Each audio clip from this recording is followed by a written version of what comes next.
Akan datang hari mulut dikunci, kata tak ada lagi. Akan tiba masa tak ada suara dari mulut kita.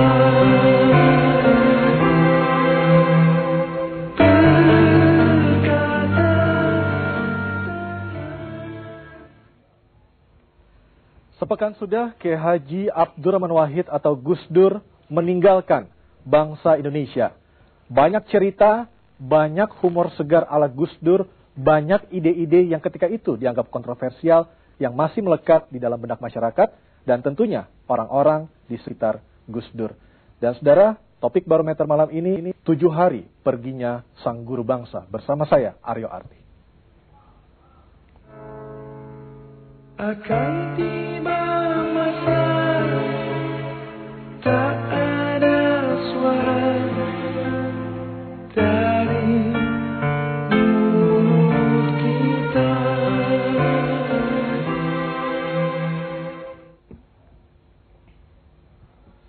Dan malam ini kami sudah mengundang di barometer orang-orang yang dekat dengan Gus Dur.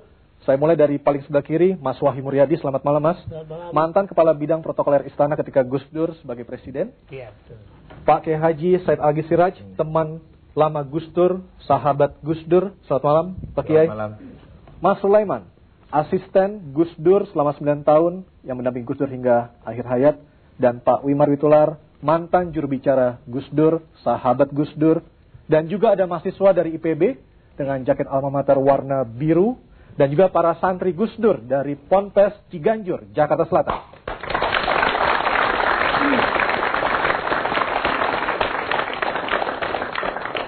Mas Sulaiman, sebagai orang paling dekat dengan Gus Dur 9 tahun, Anda menjadi asisten. Kenangan apa yang paling melekat dari seorang Gus Dur? Iya, banyak ya. Saya lihat beliau seorang yang sangat baik. Beliau tepat kita bertanya dan beliau tidak sungkan-sungkan untuk menjawab apabila kita menanyakan suatu hal. Juga tepat orang yang mencairkan suasana. Seperti apa contohnya, Mas? Ya, contohnya ketika beliau waktu itu sedang di acara PMI waktu itu di Hotel Niko. Waktu itu tokoh-tokoh PMI hadir semua, menyampaikan misi segala macam begitu. Di bagian Gus Dur biasa beliau terakhir. Beliau langsung mengeluarkan joke. Apa bedanya HMI dan PMI? Dia bilang kalau HMI menghalalkan segala cara, PMI malah nggak tahu caranya. Itu khas Gus Dur banget. Iya, itu original ya. Original itu. Nakal Gus Dur ya. Iya. Apa Wimar, Anda kan sudah lama kenal Gus Dur sebelum Gus Dur jadi presiden, sebelum Anda jadi jubir. Jadi saya tuh tidak pernah kenal, tidak pernah bicara lebih dari 1 kalimat dengan Gus Dur sebelum saya diangkat. Jadi saya tuh sangat kagum, terhormat, grogi juga. Jadi pertama kali punya percakapan yang panjang itu pada waktu diangkat. Jadi jubir. Jadi jubir. Sebelumnya memang saya sering menyatakan kekaguman dan juga kritik saya. Itu langsung kepada Gus Dur atau melalui media misalnya? Melalui Gus Dur. Oh, begini ceritanya. Pada suatu hari saya tidur siang, ya, sebelum jadi jubir sering tidur siang. Gitu. Nah terus ada telepon dari seorang wartawan minta konfirmasi. Pak Wimar katanya diangkat jadi juru bicara. Bagaimana reaksinya? Jangan main-main nih, saya lagi tidur siang. Saya kan akrab sama wartawan, kenal. Yeah. Benar, buka aja website ya. Dia tuh wartawan dari website. Ada, Gus Dur di Medan menyatakan Wimar Witular akan menjadi kepala juru bicara. Gila, saya panggil istri saya. Jubir, jangan main-main. Karena saya sering bercanda gitu kan. Karena sebenarnya kalau saya jadi juru bicara, karena memang nggak punya juru bicara. Kata Gus Dur apa Pak Wimar yang membuat Gus Dur mengangkat Anda sebagai juru bicara?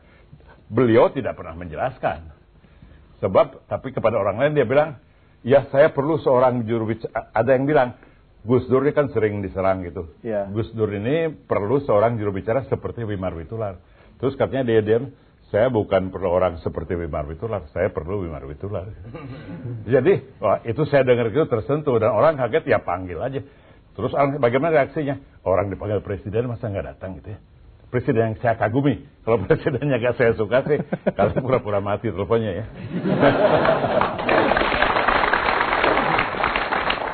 Setelah Gus Dur wafat, apa kenangan yang berbekas di benak Pak Wimar? Saya menyesal saja bahwa saya tidak menggunakan waktunya.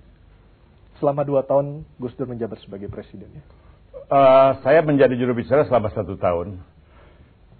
Rasanya saya mendapatkan manfaat jauh lebih banyak dari beliau ya.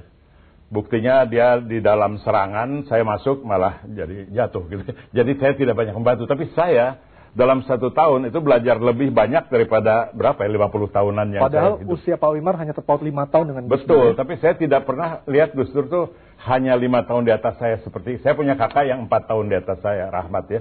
Ini 5 tahun, tapi dia tuh bukan seperti kakak, seperti bapak, seperti pokoknya dia tuh absolut aja gitu. Tapi ya. yang jelas seperti presiden gitu ya? Tidak juga. Tidak juga. Jadi kepresidennya itu tidak menonjol. Sehingga waktu dia turun jadi presiden, menurut saya sih, nggak berkurang itu perannya di Indonesia. Karena dia tuh sudah leader. Sudah pemimpin sebelum dan sesudah. Presiden itu merupakan legitimasi untuk dunia. Nah di situ bagusnya. Dunia melihat Indonesia kok bisa ngangkat orang seperti Gus Dur ya presiden. Berarti Indonesia itu bukan nggak ngaco-ngaco amat gitu. Karena kita punya pemimpin sebelumnya banyak yang oleh dunia dianggap ngaco. Ya oleh. Mas Wahyu, sebagai kepala bidang protokoler, katanya Gus Dur itu tidak mengenal hari selain hari Senin. Artinya 24 jam lebih harus bekerja. Benar seperti itu Mas Wahyu, pengalaman Anda? Iya, boleh dikata hari Sabtu Minggu pun saya Hari Senin, harus kerja keras untuk menganggap itu seperti hari Senin juga. Jadi kalau mau di-loss itu Gus Dur tidak punya jadwal itu. Jadi jadwalnya tak terbatas. Dan siapapun yang ketemu juga tidak dibatasi. Makanya pesan pertama yang beliau sampaikan berulang kali pada saya adalah, Wahyu harus ingat bahwa presidenlah yang mengatur protokol. Bukan protokol yang mengatur presiden. Ya sudah, kebetulan jadi enteng saya jadinya kan. Kalau begitu waktu zamannya Gus Dur apa gunanya protokol Mas Wahyu? Iya tetap ada gunanya. Itu cuma prinsipnya. Kau jangan memutuskan semuanya itu. Wahyu yang ngatur saya lah gitu. Nah, paling kalau jadi saya saya pesawat terbang dia yang ngatur tempat duduk saya. Nah, Gitu. saya ngatur Pak Wimar sih gimana yang waktu itu gemuk ya kan? Sampai sekarang masih gemuk ya kan? Tidak Gimana? tambah gemuk, tapi. Nah, bukan tambah gemuk. Gimana supaya dapat seat meskipun protokolernya itu dia di ekonomi, gimana bisa dapat di VIP? Jadi saya naikkan. Jadi menteri yang kurus suruh di belakang. Oh gitu ya. Itu gunanya protokol masih ada. Kenangan Ya, apa Mas Wahyu yang paling terkesan dari seorang Iya. Abdurrahman Wahid?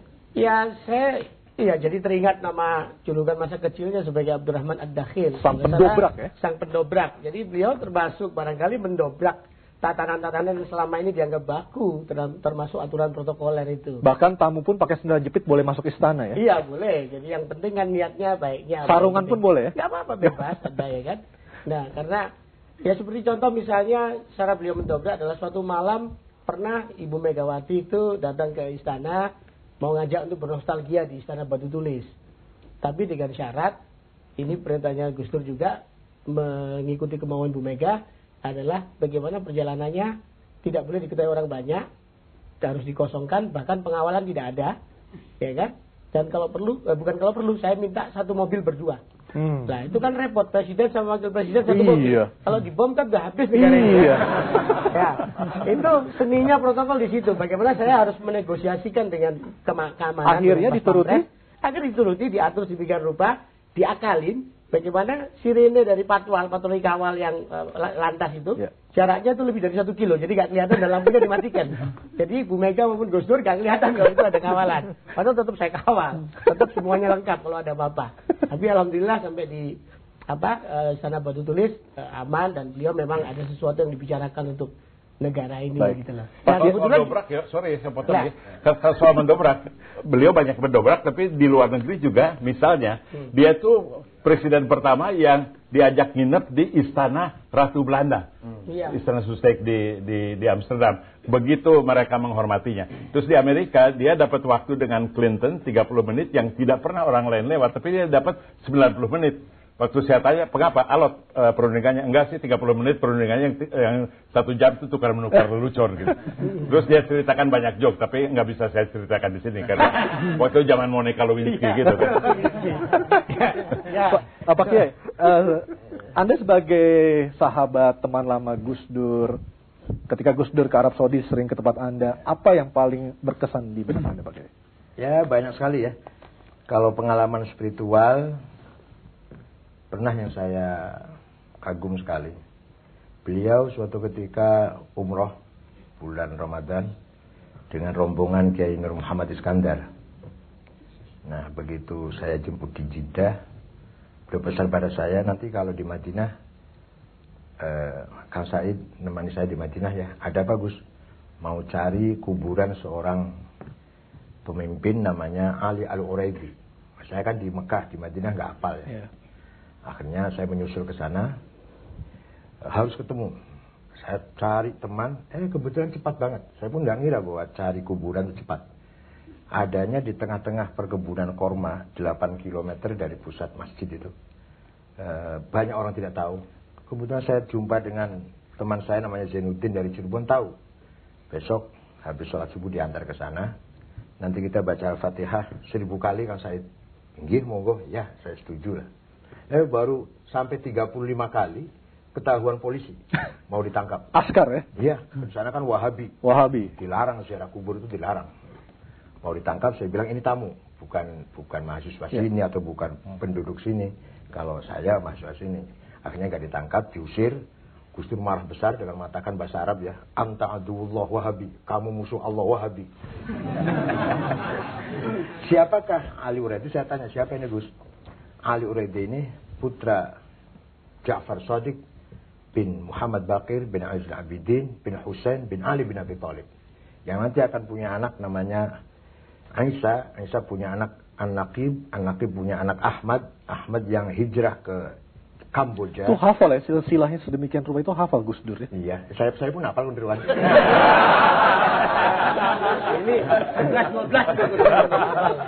Nanti Ahmad itu punya anak Ali Jamaluddin Al-Akbar, punya anak Ibrahim, punya anak Jumadil Kubro, punya anak Sunan Ampel Said Rahmatullah.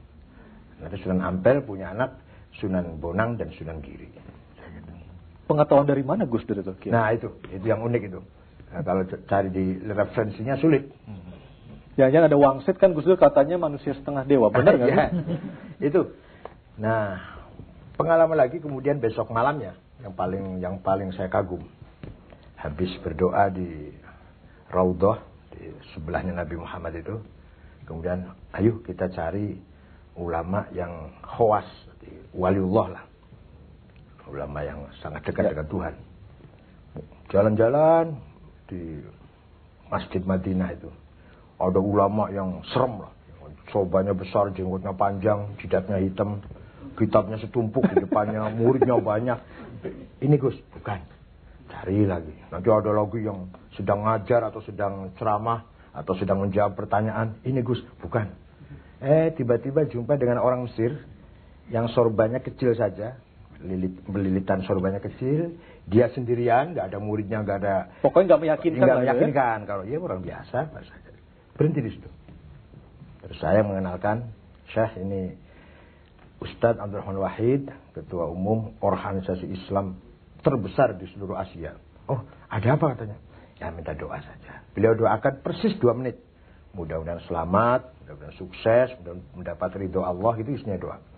Selesai itu, si wali ini, si ulama ini berdiri meninggalkan tempat kita duduk dengan menarik sajadah, ditarik kok nggak diangkat, nggak ditarik aja gitu. Dengan mengucapkan begini bahasa Arab yang artinya, ya Allah, dosa apa? Aku ini melakukan dosa apa? Sehingga engkau memperkenalkan siapa diriku kepada orang ini.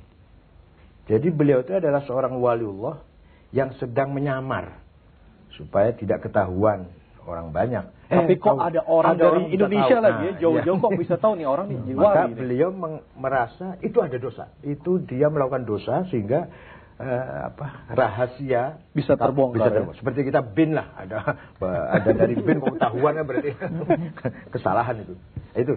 Jadi tapi Gus Dur tahu dari mana orang itu adalah wali? Nah, itu ada itu pertanyaan, pepatah atau ucapan ulama ya, bukan hadis, bukan, namanya asar kalau ucapan ulama.